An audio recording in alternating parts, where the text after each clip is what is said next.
ఉద్దేశం. అంతుడనవుట కొంతకాలం వేలెప్పుడమి పాండురు పాలుడు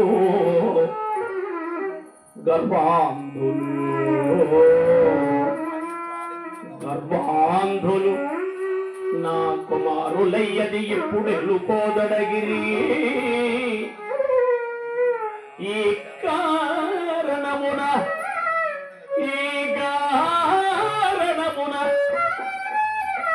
గుడ్డిదయ్య మాట కూడా నాగో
భారతీయ సంగీతానుకున్న గొప్పతనం అండి. ఎన్ని రాగాలు.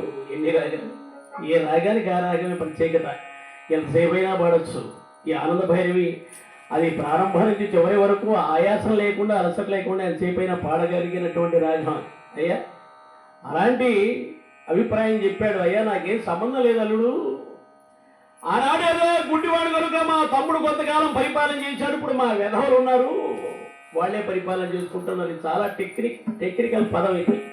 ఎందుకు చెప్తున్నానంటే, ఏమండి మీ వాడు ఈ రాయి చూసి నా మీద గురి చూసి కొట్టాడండి అంటూ మేస్టార్ వచ్చి ఒక అమ్మకి చెప్పాడట. ఏమమ్మా చూసావా, ఏమిటి పరిస్థితి, మీ వాడు ఈ కంకర రాయితో కొట్టాడమ్మా నన్ను అంటే ఆవిడంతే, అయ్యో పంతులు గారు హాస్పిటల్కి వెళ్ళకుండా ఎందుకు వచ్చారు అందట. అదృష్టం బాగుంటే నాకు తగలేదమ్మా అన్నా. తగలేదా? అయితే మావాడు కాదండి అది. నేను చూశానమ్మా. లేదండి మావాడు గురి చూసి కొట్టాడంటే తగులుతుంది. తగలేదంటే మావాడు కాదు అంటే కొడుకు గురి మీద ఉన్నంత గురి గురువు గారి మీద లేదు, గురువు గారి మాటల మీద లేదండి. అది విషయం. అలాగే చాలా తెలివిగా మావాడు చేశాడు. అలాగే ఆడు వెదవండి అని ముందే సర్టిఫికెట్ ఇస్తాడు. అది వెదవదానికి అల్లరి చేశాడు, ముందుకు చెబుతామని. అలాగే ఈయన కూడా గర్వాంతులైన నా కుమారులు పరిపాలన చేస్తున్నారు. ఇప్పుడు రాజ్య పరిపాలన వ్యవహారంలో నాకు ఎట్టి సంబంధం లేదయా, నేను తామరాకు మీద నీటి బొట్టు లాంటి వాడిని అని తప్పించుకోవడానికి ప్రయత్నం చేశాడు. ఈయన అనుకున్నాడు, ఈ ముదుసలి అప్పుడే తన కపట నాటకం ప్రారంభించాడు అనుకొని, మామా నాకు తెలుసు మీకే తెలియదు, అందుకే తెలియజేస్తున్నా. రాబోయే కురుక్షేత్ర సంగ్రామంలో ఇరుపక్షాలలో ఎవరికి దెబ్బ తగిలినా వేలు నీదే, కన్ను నీదే మామ. మాయోపాయములు ఇంకా సాగవో, మాయోపాయములు ఇంకా సాగవో, మామ కార్యము దుర్భరము, మామ కార్యము బగుదో పరమో, యోపిన కొలది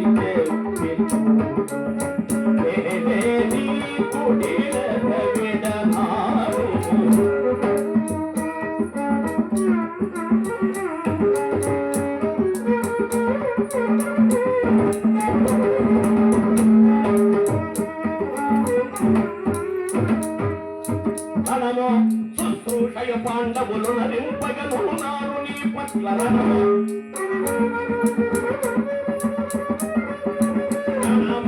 శుశ్రూషయ పాండవులు నరింపగలున్నారు నీ పట్ల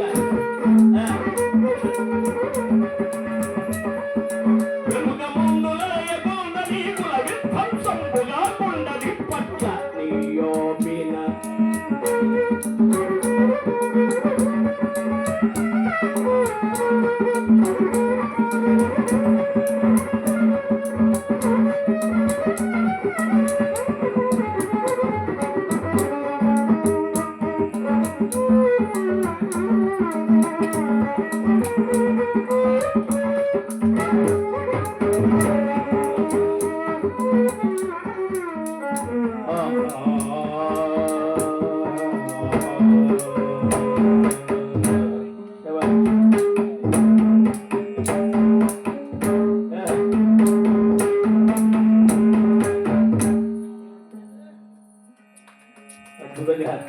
ఇచ్చే ముక్తాయి.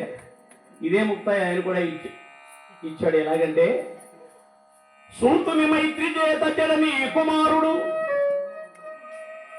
కనుక రాబోయే సంగ్రామంలో నిన్నెవరూ రక్షించలేరు. ఇప్పటికైనా ఆలోచించుకొని సరైనటువంటి నిర్ణయం తీసుకోమని హెచ్చరించగా కొద్దిగా కంగారు పడి ఈ పెద్ద ఆయన, నాయన సుయోధన కన్నా ఎక్కడున్నావురా అన్నాడు. కన్నా అంట దున్నలాగా ఉండేవాడు. అంటే అమ్మ చిన్నప్పుడు ముద్దుగా పిలిచే పేరు అడ్డాల నాడు పిలవచ్చు కానీ గడ్డాల నాడు ఇంకా పిలవకూడదు. అలాగా పెద్దడైన పెద్దడిగానే పిలవాలి. అప్పుడు కూడా ఒరే చిన్ని ఒరే బుజ్జి అని పిలిచాడు అనుకోండి, ఇంకా మనసు అక్కడే ఏడుస్తుంది, పైకి రాదు. ఈ పిలుపు మారాలి. ఈ చూడండి ఈ పుత్రవాత్సల్యం మరీ ఎక్కువైపోయి ధృతరాష్ట్రులు లాంటి తల్లిదండ్రులు చాలా మంది ఉన్నాం మనం. మన బిడ్డలు ఎన్ని తప్పులు చేసినా మనకు కనపడి సావట్లేదు. ఆయన కూడా అంతే, ఒరే నాయనా కన్నా అని పిలిచాట. రాత్రి మాట్లాడుకున్నాం కదా, ఎప్పుడు చెప్తాడు కదా అడిగి అనుకునే మాట వచ్చాడు. అయ్యా దుర్యోధనుడు అంటే సినీ రంగంలో మహాత్ములు ఇద్దరు వేయించారు బాగా. ఒకరు ఎస్విఆర్, ఇంకొక ఆయన ఎన్టీఆర్ బాగా కష్టపడేవాడు. ఎస్విఆర్ ఏమి కష్టం లేకుండా నిలబడితే ఆయన దుర్యోధనుడు. ఆయన ఒక చూపు చూస్తే దుర్యోధనుడు, ఆయనకి వేషం వేయకుండానే దుర్యోధనుడు. అలాంటి కారణజన్ములు నిజంగా ఆ విషయాల కోసమే పుట్టా. అయ్యా అలాగా ఆయన వచ్చాడు. నాయన మహానుభావుడు అవతార పురుషుడైనటువంటి కృష్ణ పరమాత్మ స్వయంగా వచ్చి హితబోధ చేస్తున్నాడు. ఆయన ఆలోచించుకోనైనా కన్నా ఇచ్చదో సగపాలు, ఇచ్చదో 5 ఓళ్ళు, ఇచ్చదో సగపాలు, ఇచ్చదో 5 ఓళ్ళు, నీ ఇచ్చ వచ్చినట్లిచ్చి పంపుమా, విమ్మచ్చుని గెలవగలాడని మెచ్చగు మీ కర్ణుని సంధి మేలు కుమారా. నాయన ఈ కన్ను గెలుస్తాడు పొడుస్తాడు అనుకోవాలి, నా మాట వినరా అబ్బాయి అని చెబితే వెంటనే ఈయనన్నాడు, తండ్రి ధర్మబద్ధంగా పెద్దవాళ్ళకే కదా రాజ్యభారం, రాజ్య అర్హత. మా తండ్రి అంధుడవరం చేసి రాజ్య పరిపాలనా బాధ్యత వారి తండ్రికి అప్పగించబడింది. అంత మాత్రం చేత వారికి భాగము లభించునా? నా తండ్రి అంధుడు గాని నేను అంధుడను గారుగా స్వయం ప్రతాపమున సార్వభౌమత్వము స్థాపించుకున్న దిగ్దిగంత యశాంత యశో విశారుడను సుయోధన సార్వభౌముండను.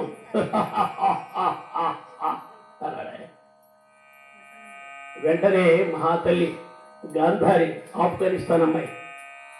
గాంధారి అంటే ఇక్కడ కాదమ్మా, ఆఫ్ఘనిస్తాన్ వరకు మనదే, ఇరాన్ వరకు భారతదేశమే, ఇండోనేషియా వరకు భారతదేశమే అన్నాడు. గాంధార రాజకుమార్తె గాంధారి, ఆవిడ ధర్మబద్ధంగా మాట్లాడింది. నాయన తొలుత నుండి మన కులంబున నిలుచు రాజ్యము కనిష్ట కుటుంబమునందే,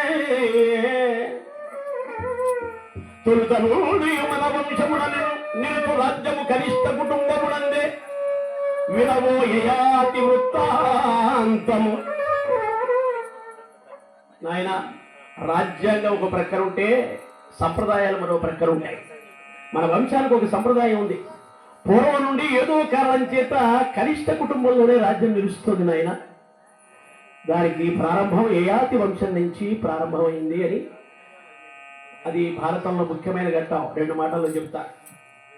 యయాతి, మీలో అందరికీ కచదేవయాని అనే కథ తెలుసు.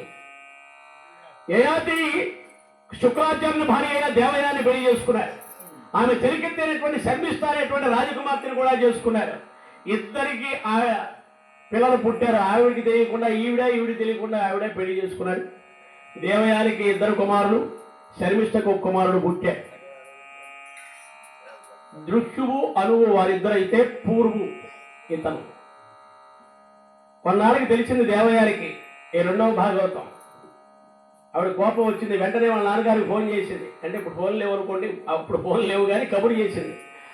నాన్న ఏమమ్మా అన్నాడు, మీ అల్లుడు ఆ 2వ దాంతో కూడా మొదలెట్టాడని చెప్పింది.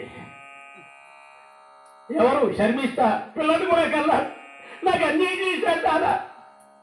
అంతే, ఆయన కోపం వచ్చింది. ఇంత అన్యాయం చేస్తాడా, అయితే అతనికి అకాల వృద్ధాప్యము దాపురించుగాక అని చెప్పించేశాడు.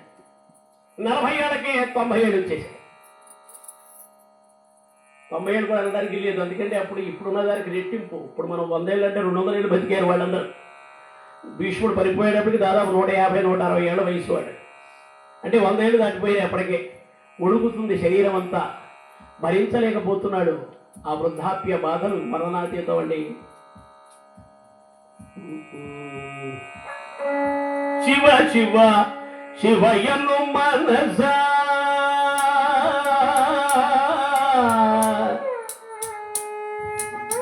శివ శివ శివయను మనస చిత్తానందమో నందమే మనస శివ శివ శివయను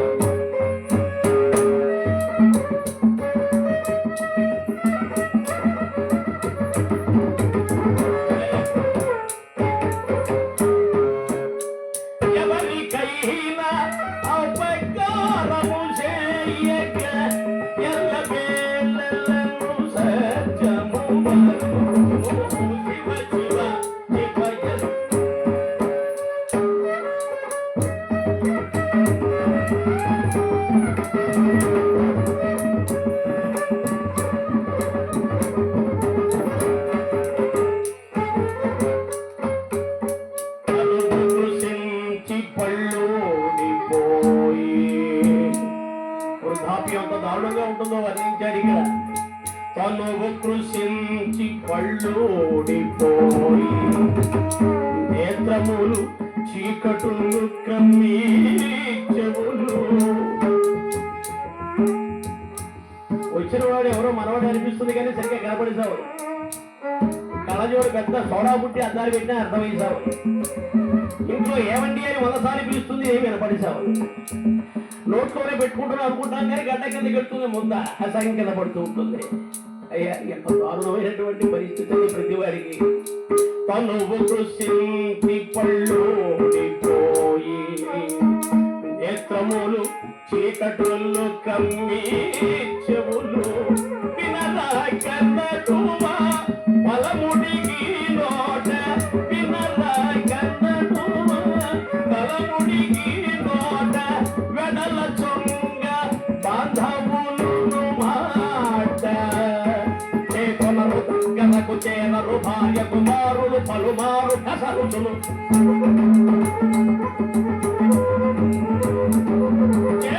దగ్గరకు చేరరు భార్య కుమారులు పలుమారు కసరుచులు కొనకు శత్రువుల గతి చరించువాకును ఇప్పుడే అప్పయ్య కవి వినుతుని అది శివ శివ శివ శివ శివ శివ శివ యను మనసు.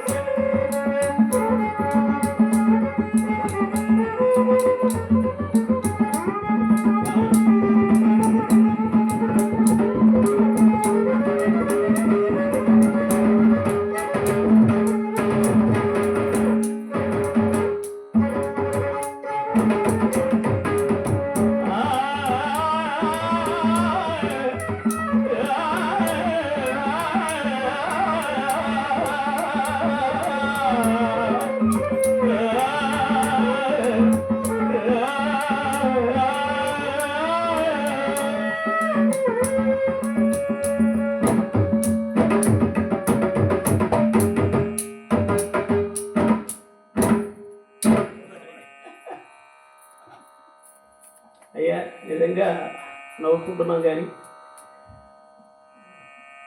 చేకొనరు దగ్గరకు చేరరు భార్య కుమారులు పలుమారు కసరుచు కొనకు శత్రువుల గతి చరింతురు. ఎవరు శత్రువులు అంటే బయట ఎవరు కాదు, ఇంట్లోనే నీ వాళ్ళే. ఇంతకాలం నేను ప్రేమించి కౌగిలించిన నీ భార్యే, నేను ఎంతో మెచ్చుకున్న నీ కొడుకు నీ కూతురు, వీరందరూ కూడా చాలేరన్నా అంటే చాలే అమ్మా నీకేం తెలుసు. అయ్యా, అందుకే ఈ వయసు వచ్చిన తర్వాత కళ్ళు కనిపించాయా వినిపించాయా మనం పట్టించుకోకుండా మన ధ్యాసలో మన ధ్యానంలో మనం ఉంటే అప్పుడు కాస్త వీళ్ళు దూరంగా ఉంటాం. అందుకనే మనకి కొన్ని చెప్పారు, వృద్ధాప్యంలో రామకోటి రాసుకోండి, లేదా ఒక జపం చేయండి, లేదా ఒక ధ్యానం చేయండి, లేదా ఏదో చదువుకుంటూ ఏ భగవద్గీత చదువుకోండి, లేదా ఏదో ఒకటి మీ గోల్లో మీరు ఉండండి. అప్పుడు వాళ్ళు కూడా మీ జోలికి రాకుండా ఉంటారు. అందుకే ప్రజ్ఞాల్లో ఏమిట్రా ఏమైంది ఏమైతే నీకెందుకు పక్కన ఉండేదానికి. అయ్యా అన్ని విషయాల్లో మనం ఎంటర్ అయ్యి లేకపోయిన తిప్పలు పట్టంటే అంటే నేను కూడా రిటైర్ అయిపోయిన కనుక నేను వృద్ధుడికిందే లెక్కే. ఆఫ్టర్ రిటైర్మెంట్ మనమంతా వృద్ధులకిందే లెక్క. అయ్యా అలా ఆ కాల వృద్ధాప్యం వస్తే భరించలేకపోతూ కొడుకుని ముగ్గురిని పిలిచాట యయాతి గారు. అని సామాన్యుడు కాదు, పొద్దుతో స్వర్గానికి వెళ్ళినటువంటి వాడు. ఆది పర్వంలో ఉంటుంది ఈ కథలన్నీ. పెద్దవాడిని పిలిచాడు విష్ణువుని. ఒరే నాయనా, మీ తాత అనవసరంగా చెప్పించాడు ఆవేశంతో, ఇంకా నాకు భౌతిక సుఖాలపై కోరిక ఉంది నాయనా, కొన్నాళ్ళు నీ యవ్వనం కాస్త నాకు దానం చేయడా, నా ముసలితనం తీసుకొని. ఇదేదో ఉందా? ఉంది. ఈ ట్రాన్స్ఫర్మేషన్. అలాగే లింగ మార్పిడి కూడా వ్యాసుడు రాశారు, కానీ దాని గురించి వివరిస్తే మరీ ఎక్కువైపోతుంది లోకంలోనే. అందుకని అంతవరకు ఆపేశారు. కానీ విదేశాలు కూడా అది పెట్టుకున్నారు ప్రత్యేక వ్యాపారంగా. అలాగే ఈ వృద్ధాప్యం ఎక్స్చేంజ్ చేసుకోవడం కూడా ఉంది. ఆ దృష్టి అన్నట్ట ఏంటి, నీ ముసలితనం తీసుకొని నా కొడతాను నీకు ఇవ్వాలి, నేను అనుభవించాలేదా? ఊరుగా చెప్పావు కానీ. అయితే నా రాజ్యంలో నీకు గుడ్డిగా కూడా ఇవ్వండి రా అన్నాడు. ఇవ్వకపోతే ఎక్కడైనా సంపాదించుకుంటావు, అంతేగాని ఈ దరిద్రం నాకెందుకు అని వెళ్ళిపోయాడు పెద్ద. రెండో వాడు కూడా అంతే. ఇక మూడో వాడు పూర్వు ఆయన వచ్చాట. మీ అన్నడు ధర వెళ్ళిపోరా నువ్వు కూడా అన్నాడు. ఈయన వచ్చి పాదాలపై పడి, నాన్న ఈ పాంచభౌతిక దేహం నీవు ఇచ్చిందే కదా, నీకు ఉపయోగపడటం కంటే దీనికి సార్థకత ఏముంటుంది, నాకు తిరిగి వక్కర్లేదు, శాశ్వతంగా మీరే తీసుకోండి అన్నాడు. ఆ యవ్వనాన్ని ఇచ్చాడు. అయ్యా అందుకే రామ పూరు నరపతులు దక్క గలరా పుత్రుల పితృభక్తిరతులు అంటూ భీష్మాచార్యుని గురి చెప్పేటప్పుడు వారి తండ్రి గారి శంతన మహారాజు చెప్పాడు. తండ్రి మాట నిలబడంలో రాముడు, తర్వాత పూర్వు, తర్వాత భీష్ముడు. తండ్రి మాట కోసం, తండ్రి కోసం జీవితాన్ని త్యాగం చేసిన త్యాగధనుడు వారు. అలా కొంతకాలం అనుభవించిన తర్వాత తిరిగి మళ్ళీ పూర్వ నరపతికి ఇచ్చేశాడు. ఆయన్నే రాజ్య పరిపాలకుడుగా చేశాడు. అందుకే అప్పటి నుంచి ఇది పౌరవ్య వంశమైంది. విన్నానైనా, నాటి నుండి ఏదో కారణం చేత కనిష్ట కుటుంబంలోనే రాజ్యం ఉంటుందిరా, అయినా వారు నీ రాజ్యం అడగట్లేదు, పూర్తిగా సగభాగమే అడిగారు కనుక చెరుసగం పంచుకొని హాయిగా జీవించండిరా అని చెప్పింది ఆవిడ. కానీ ఈయన ఎందుకు వింటాడు? రోగికి పద్యం రుచించదు కదండి. పైగా ఈయన అంటాడు, తల్లి అంత మాట అంటే నేను ఒప్పుకోను, రాధేయుండు నేను తమ్ములు సంగ్రామములో నిల్వా నాగాధీశుడరు జంతుగా ఎదుర శక్యమే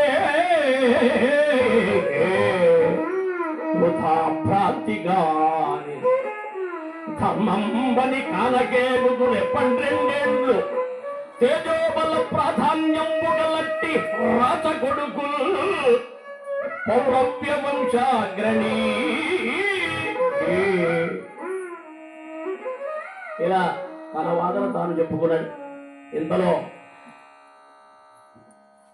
శాంతనవుడు భీష్మాచార్యుడు చెప్పారు తులారణం, అలాగే ద్రోణాచార్య వారు చెప్పారు నాయన సంధి మేలని, అలాగే అశ్వత్థామ చెప్పాడు, హితబోధలు చెప్పాడు.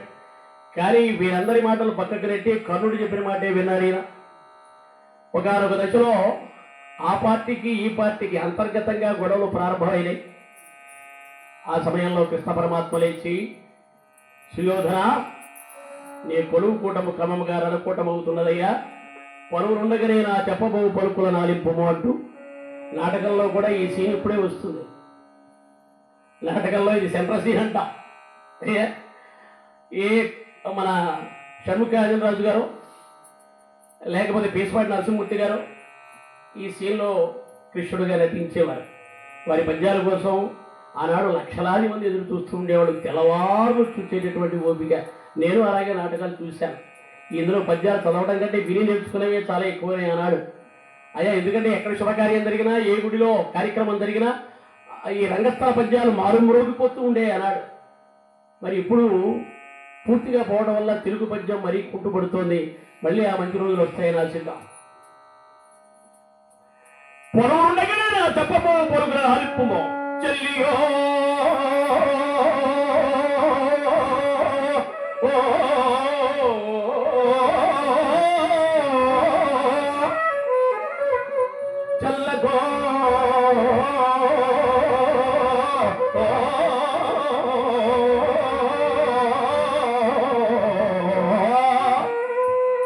చెల్లియో చల్లకో చెల్లియో చల్లకో తమకు చేసిన ఎగ్గులు సైచిరందరూ తొల్లి గతించే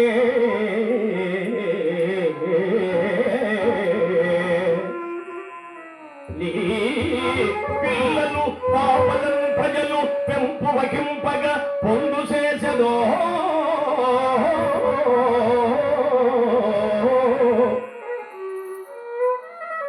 ఎల్లి రణంబెగూర్చదమో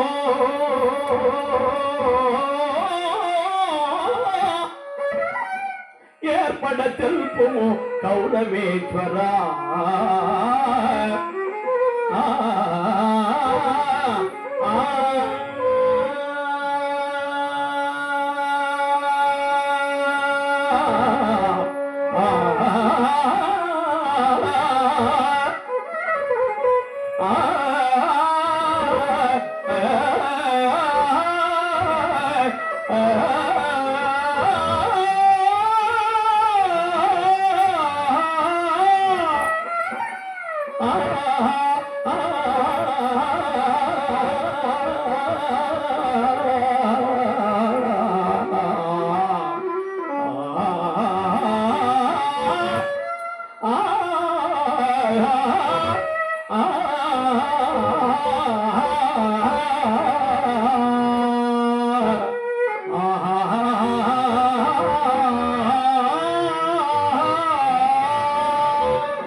ధర్మరాజు ఏదో శాంతి కాముకుడు ఏదో భయపడిపోయి నీకు శాంతి వచనాలు పంపించాడు అనుకుంటున్నారా? ఆయన సంగతి నీకేం తెలుసు? అలుగుటయే ఎరుంగని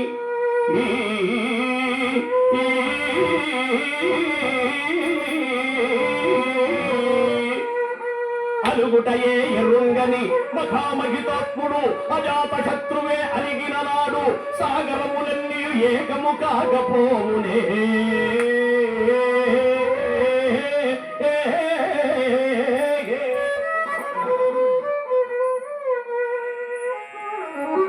కమ్ములు 10,000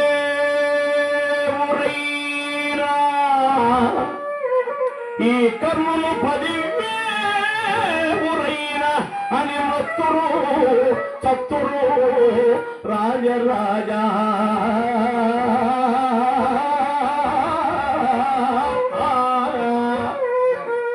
నా పలుకులు విశ్వసింపుము విపన్నుల లోకులగా మెల్లరను.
మహాద్భుత గాయకుడు షణ్ముఖ ఆంజనేయరాజు గారి పట్టది ఇదంతా మీరు వినుంటారు. చాలా ఎల్పి రికార్డు దాదాపు 75 ఆ టైంలో వచ్చింది.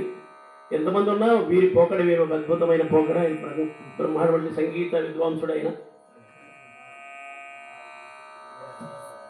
కర్ణుడు ఏదో చేయగలడని ఏదో ఆశపడుతున్నావు దుర్యోధన. మా అర్జునుడి యొక్క సంగతి తెలియక మాట్లాడుతున్నావు. మధ్యమ పాండవుని జెండాపై కపిరాజు జెండాపై కపిరాజు ముందు సిద్ధవాది శరీరం గూర్చి నే దండం ముంగుని తోలు చందనము మీద నారి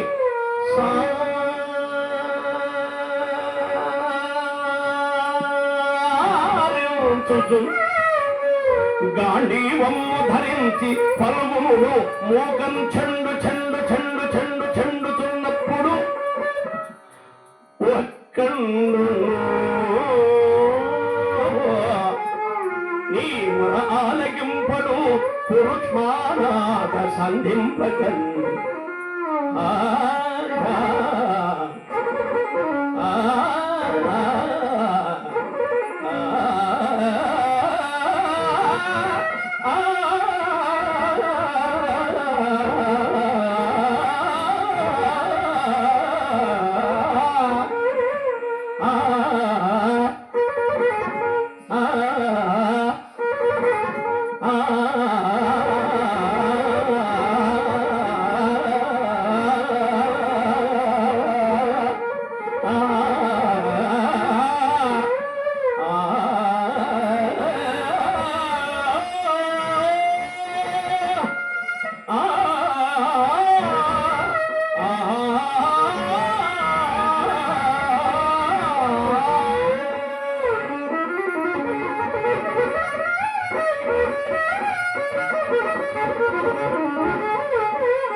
నా పలుకులు నీకు అర్థం కావు దుర్యోధన.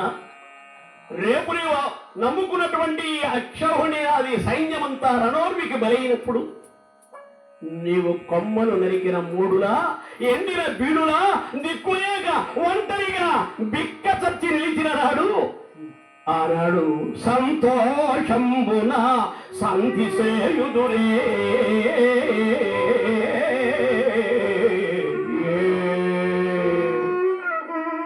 వస్త్రం బూర్చుతో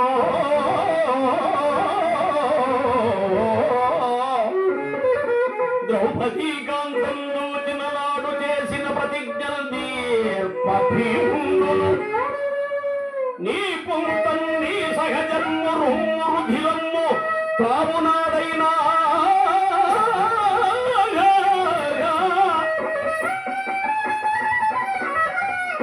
నిశ్చింతం తగ్గదయంతదూరుయుగము ఛేదించు ఛేదించు ఛేదించునాడేనియో సంతోషమున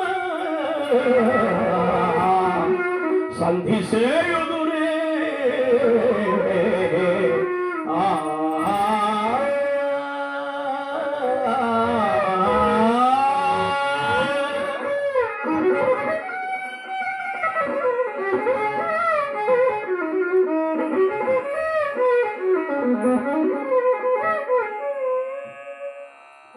భవిష్యత్తును కళ్ళ ముందు నిలబెట్టి చూపిస్తున్నటువంటి మహానుభావుడు కృష్ణ పరమాత్మ యొక్క మాటలకు తట్టుకోలేకపోయారు దుష్ట చతుష్టయం. అసలు ఈయన కట్టేస్తే మొత్తం అంతా దారికి వస్తుంది మిత్రమా అన్నాడు. శభాష్, బాగుందయ్యా. వెంటనే గొలుసులు తెప్పించాడు. కృష్ణ పరమాత్మను బంధించడానికి ప్రయత్నం చేశాడు. ఇదే పాపం పరాకాష్ఠకు చేరడం అంటే. భక్తికి మాత్రం కట్టుబడే అయినా ఈ గొలుసులకు కట్టుబడతాడా? ఎందుకంటే రామావతారం వేరు, ఆయన మానవునిగానే జీవించాడు. కృష్ణావతారం వేరు, ఆయన భగవానులాగానే జీవించాడు. పుట్టిన దగ్గర నుంచి ఆయన నిర్యాణం వరకు కూడా ప్రతిదీ ఒక అద్భుతమైనటువంటి, ఒక మహాద్భుతమైనటువంటి ఘట్టమే. కొన్ని వేలాది మంది రాక్షసులను సంహరించాడు. అలాగే 17 సార్లు జరాసంధుడిని కావాలని రప్పించాడు. ఒక్కొక్కసారి 10 అక్షౌహిణుల సైన్యం తీసుకొస్తే సైన్యానంతా తెగనరికి మళ్ళీ పెట్టేవాడు. మళ్ళీ సమకూర్చుకొచ్చాడు ఒక 2 ఏళ్ళకి. వాళ్ళని చంపడానికే 17 సార్లు రప్పించాడు. ఇంతటి మహానుభావుడు ఆయన. ఆయన మహానటన చేస్తాడు కదా. బంధింతువా నన్ను బావా,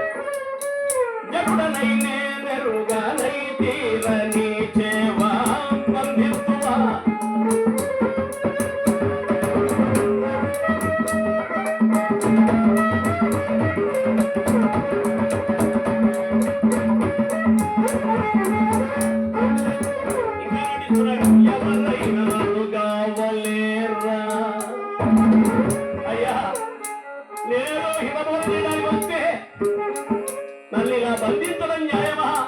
మీరే అడుగుకోండి. ఎవరైనా నన్ను కావలేరా, నన్ను ఎలా పంపి తీరిటకు కోరువులా.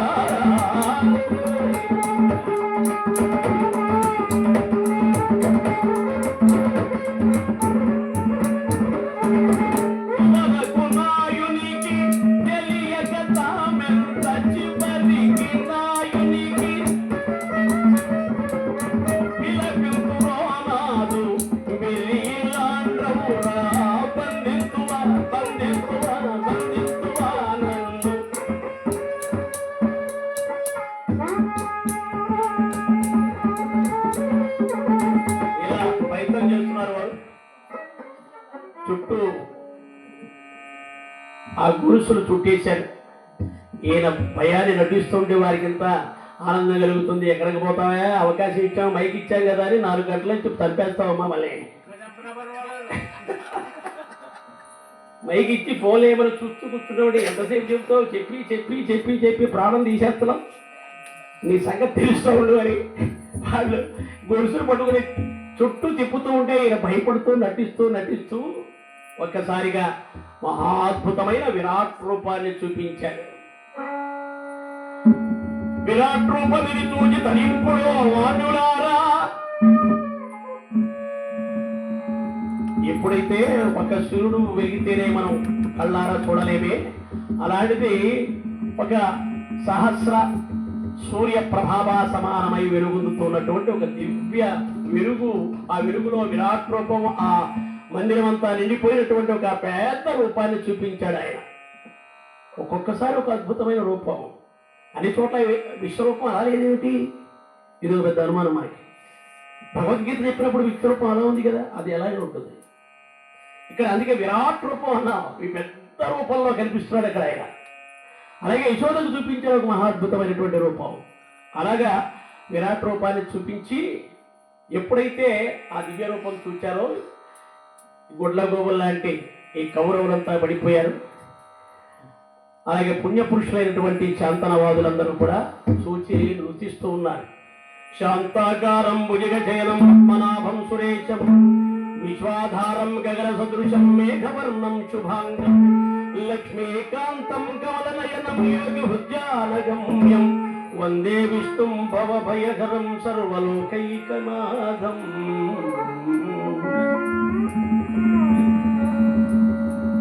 ఇలా కలకలం విన్నాడు అంధరాజు ధృతరాష్ట్రుడు. నాయనా విదురా, ఏం జరిగింది, ఏమిటి కలకలం అన్నాడు. అన్నా, మహానుభావులకి కృష్ణ పరమాత్మని బంధించబోయాడు నీ కుమారుడు. ఆయన విరాట్ రూపాన్ని చూపించాడు. ఆహా, ఎంత అద్భుతంగా ఉన్నదో ఈ విరాట్ రూపం. అలాగా అని అప్పటికప్పుడు ఆయన బుర్ర బాగా పనిచేసేది. ఓ భగవంతుడా, కృష్ణదేవుడా, ఈనాడు ఏ జన్మలో ఏ పాపం చేశారో ఈనాడు పుట్టందుగా పుట్టాను. ఈ చరాచర జగత్తులో ఉన్నటువంటి ఏ దృశ్యాన్ని నేను చూడలేను. అయినా నాకు బాధ లేదు, కానీ నీ దివ్యమంగళ విగ్రహాన్ని చూసే యోగ్యత కోల్పోయానని విచారిస్తున్నాను. నన్ను అనుగ్రహించు స్వామి అన్నాడు. ఆయన భక్త సులభుడు కదా, అనుగ్రహించాడు. అస్తుమామ అని ఒక దివ్య చక్షువులు అప్పటికప్పుడు ఆయనకి అనుగ్రహించాడు. అసలు ఎప్పటికైనా దివ్య చక్షు లేకుండా చర్మ చక్షువులతో మనం ఎక్కడ చూస్తాము? దివ్య చూపు, దివ్య కళ్ళు వారికి ఇవ్వాలి. దివ్య చక్షువులతో ఈ అంబిక చూస్తూ ఉన్నాడు. శరీరం గగుర్పుడిచింది ఆయనకి. చరాచరాత్మక ప్రపంచ చాతురీధురీనుడ అయిన భక్తజాల చూడతాలను హరి నమస్కరించు నమ్ము నాదరించి రావే.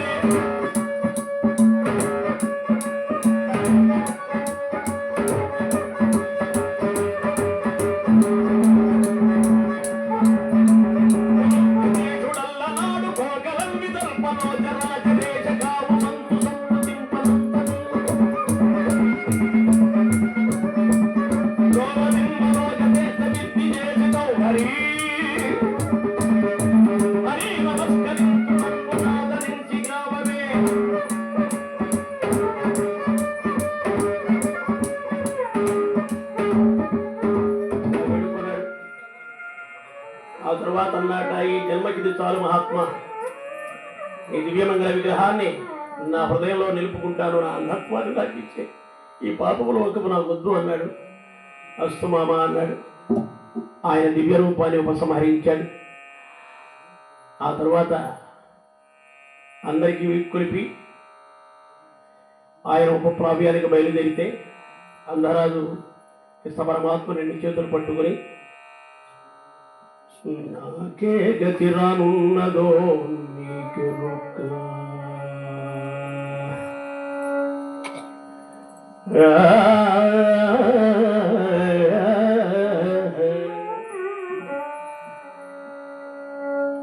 నాకే గతి రానున్నదో నీకెరుక, శతసుతులను గన్న నాకు, శతసుతులను గన్న నాకు తుదకు చితి విధి పాండవుల చేత చేయుతువో.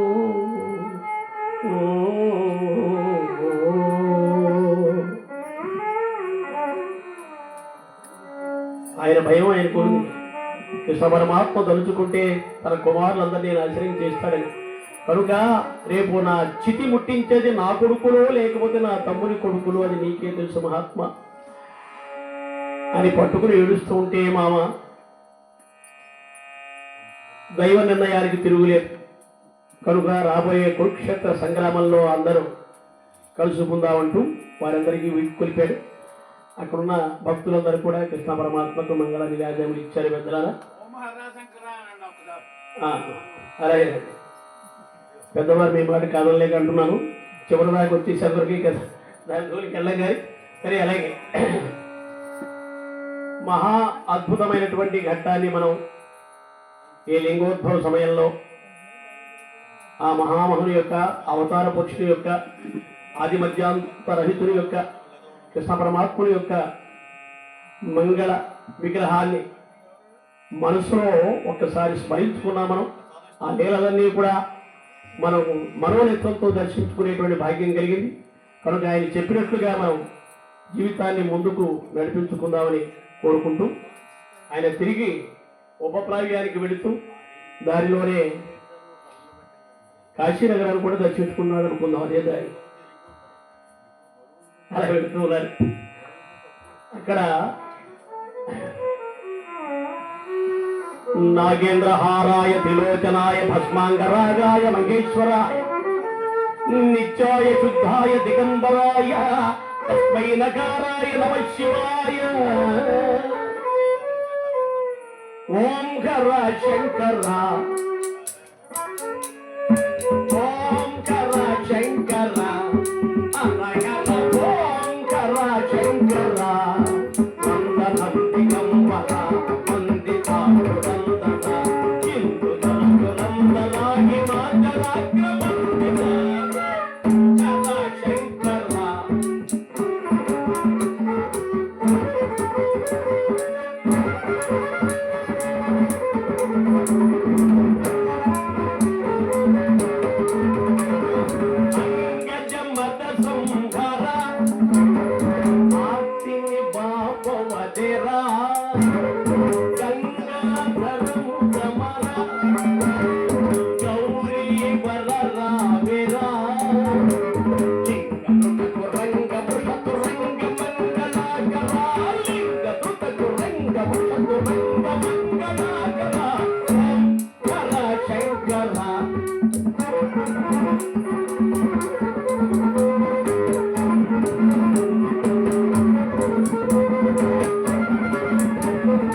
మనోహర.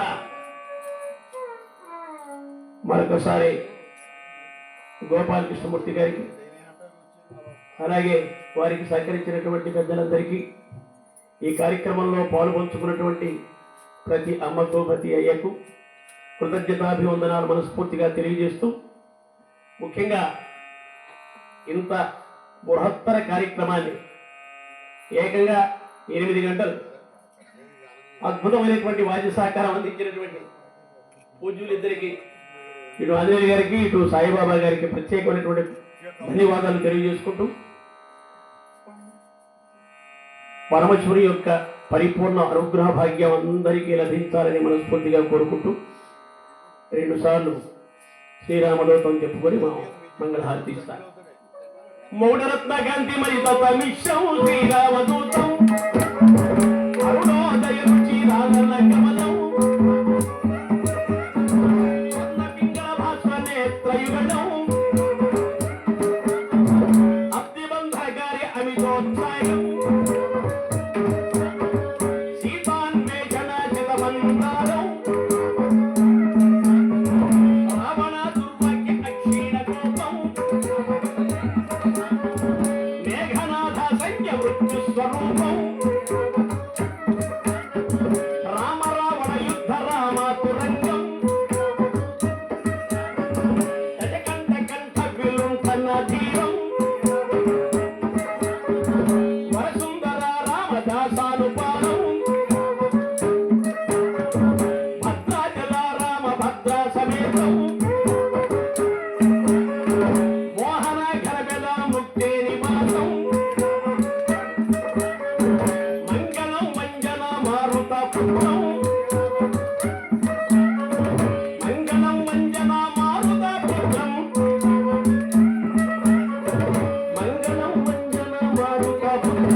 చక్రవర్తి తనుజాయ సార్వభౌమాయ మంగళం.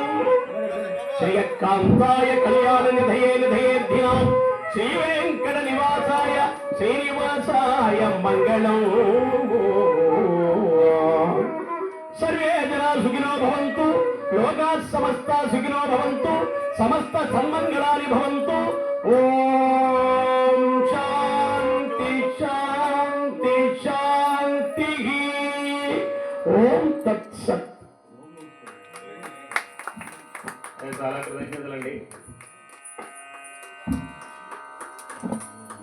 బ్రహ్మశ్రీ గుత్తి భాస్కర్ గారు హరిదాస్ గారిని, అలా సహకార వారికి కూడా 100 రూపాయలు ఇచ్చి, ఒక్కొక్కరికి 100 రూపాయలు ఇచ్చి ఆశీర్వదించారు. చాలా కృతజ్ఞతలండి. హరిదాస్ గారు మాకు చాలా ఆ టైం తెలియలేదు, ఇంకా ఇంకా చెప్తే బాగుండేమో అనిపిస్తున్నట్టుగా ఉంది. మాకు దూలిపాల మహాదేవమ్మని గారికి జ్ఞాపకం వస్తున్నారు. అయ్యా రాంబాబు గారు ఇంకో కథ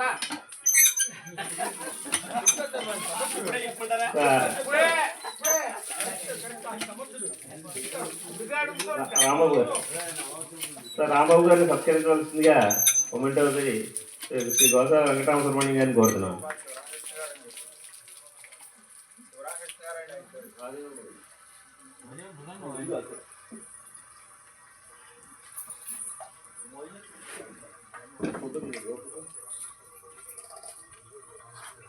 ఆయన